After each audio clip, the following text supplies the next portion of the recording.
Good morning students. आज हम कक्षा 10 के अंतर्गत हिंदी में पाठ बाल गोविंद भगत पढ़ेंगे। सबसे पहले पाठ के लेखक राम वृक्ष बेनीपुरी का परिचय पढ़ेंगे। राम वृक्ष बेनीपुरी का परिचय। राम वृक्ष बेनीपुरी का नाम हिंदी के निबंधकारों में बड़े सम्मान के साथ लिया जाता है। उनका जन्म मुजफ्फरपुर जिले के बेनीपुर नामक गांव में सन 1899 में हुआ था।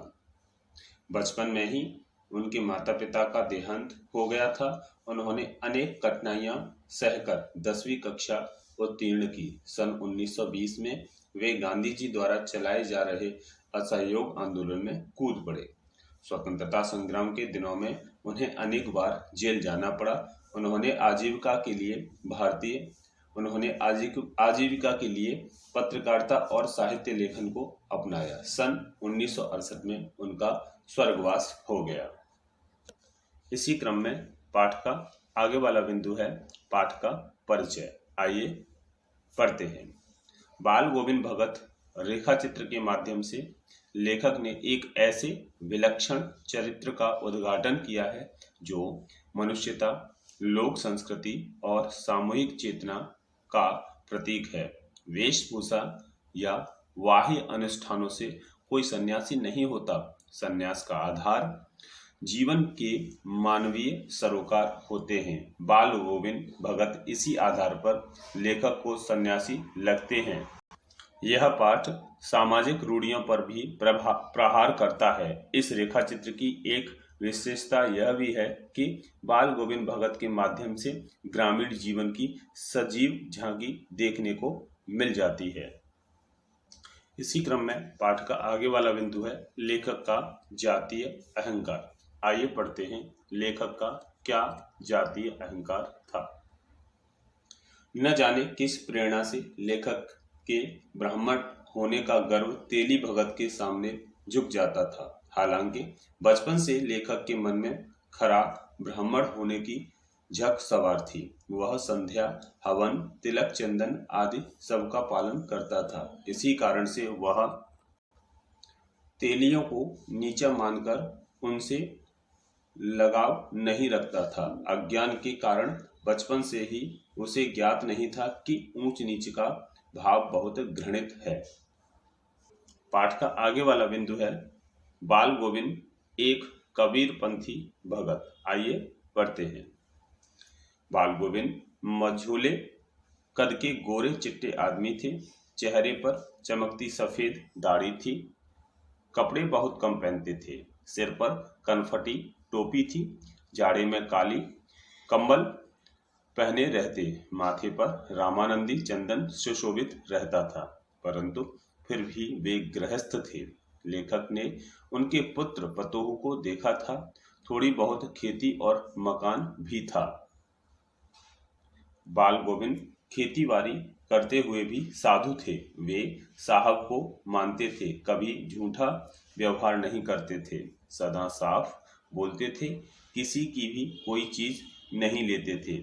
उनकी हर चीज साहब की थी, इसलिए वे खेती की फसल सबसे पहले कबीर मठ में ले जाते थे।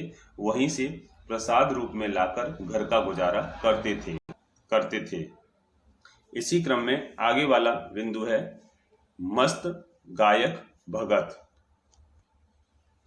लेखक बाल गोविंद भगत के मधुर गीतों पर मुग्ध था। आषाढ़ की रिमझिम बरसात में जब सब लोग पानी से भरे खेतों में लथपथ होकर धान रोप रहे होते थे, बाल गोविंद भगत अलमस्त होकर गाया करते थे। वह कीचड़ में लथपथ होकर एक एक पौधे को पंक्ति में रोपता चला जाता था। साथ ही अपने भक्ति स्वर को ऊंचा और ऊंचा उठाता चला जाता था। उनके संगीत से बच्चे झूमने लगते थे, महिलाएं गुनगुनाने लगती थीं, हलवाहों के पैर ताल से उठने लगते थे। सब ओर उनके संगीत का जादू छा जाता था। भादों की अंधेरी रात में भी झिल्ली की झंकार और मेंढकों की टर टर के बीच भगत जी की खंजड़ी ढिमक ढिमक बज उठती थी। वे गाते, गोदी में पियावा चमक उठे सखिया, चिहुक उठे ना।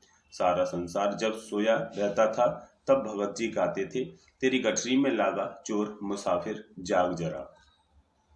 इसी क्रम में पाठ का आगे वाला बिंदु है भगत के गीत। आइए पढ़ते हैं भगत के कौन से गीत हुआ करते थे।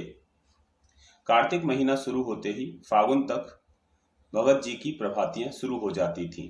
वे सुबह सवेरे 2 मील दूर जाकर नदी स्नान करते थे तथा गांव के बाहर खंजड़ी बजाकर गाने लगते।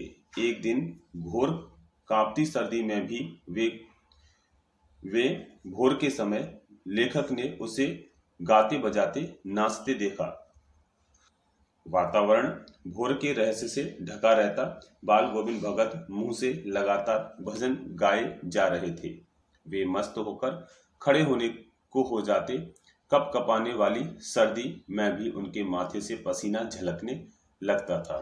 गर्मियों की शाम को उनके घर में उनके कुछ प्रेमी भी आ जाते। तब खंजड़ियों और करतालों की भरमार हो जाती। उनकी प्रेम मंडली भी उनके पीछे पीछे गीतों को दोहराती। धीरे धीरे भगत जी नाचने लगते। उनके साथी भी नृत्यशील हो उठते और आंगन में संगीत नृत्य छा जाता। इसी क्रम में आगे वाला बिंदु है पुत्र की मृत्यु पर नृत्यगान। आइए पढ़ते हैं। बाल गोविंद भगत की संगीत साधना का उत्कर्ष तब देखा गया जब उनका बेटा मरा। उनका बेटा सुस्त और बोदा सा था, इसलिए भगत जी उसका विशेष ख्याल रखते थे।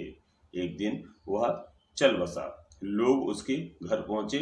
लेखक ने देखा कि भगत जी का बेटा सफेद कपड़े से ढका हुआ है। कुछ फूल और तुलसी दल उसके सिरहाने रखे हैं। सामने जमीन पर आसन लगाए हुए भगत जी तल्लीन होकर गाए जा रहे हैं।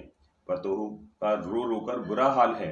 गांव की स्त्रियां उसे संभाल रही हैं, परंतु भगत जी कह रहे हैं, यह तो आनंद की बात है, आत्मा परमात्मा में लीन हो गई है।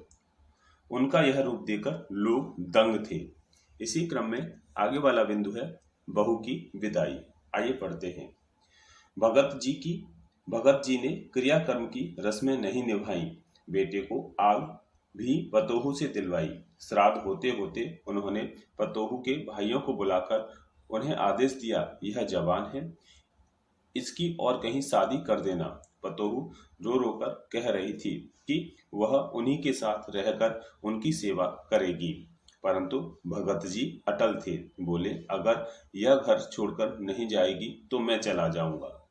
इसी क्रम में आगे वाला बिंदु है भगत की मृत्यु। आइए पढ़ते हैं। बाल गोविंद भगत की मृत्यु भी संगीत साधना करते करते हुई। वे हर वर्ष गंगा स्नान करने जाते थे। गंगा उनके घर से 30 कोस पर थी। वे पैदल ही खंजड़ी पर गाते गाते जाया करते थे। वे घर से खाकर चलते थे और वापस आकर ही कुछ खाते थे। 4-5 दिन की यात्रा थी। इस बार वे वापस लौटे तो तबीयत कुछ सुस्त हो गई, परंतु उन्होंने अपनी नृत्य की आदत न छोड़ी। सुबह जल्दी उठकर स्नान, ध्यान और खेती बाड़ी करते थे। लोगों ने उन्हें आराम के लिए कहा, किंतु हंसकर टाल गए। उस संध्या भी उन्होंने खूब गाया, परंतु अब लगता था कि जैसे धागा टूट गया हो। भोर हुई तो बाल गोविंद भगत नहीं रहे। तो आज इस तरह से हमने पाठ बाल गोविंद भगत पढ़ा। मैं समझता हूँ यह पाठ आपकी भली भांति समझ आ गया होगा। फिर भी कुछ प्रश्न बनते हों तो आप जूम सेशन पर अपने प्रश्नों को पूछ सकते हैं। इसका अभ्यास कार्य PDF के माध्यम से आपके पास भेजा जा रहा है। आप उस कार्य को अपनी उत्तर पुस्तिका में लिखेंगे। धन्यवाद।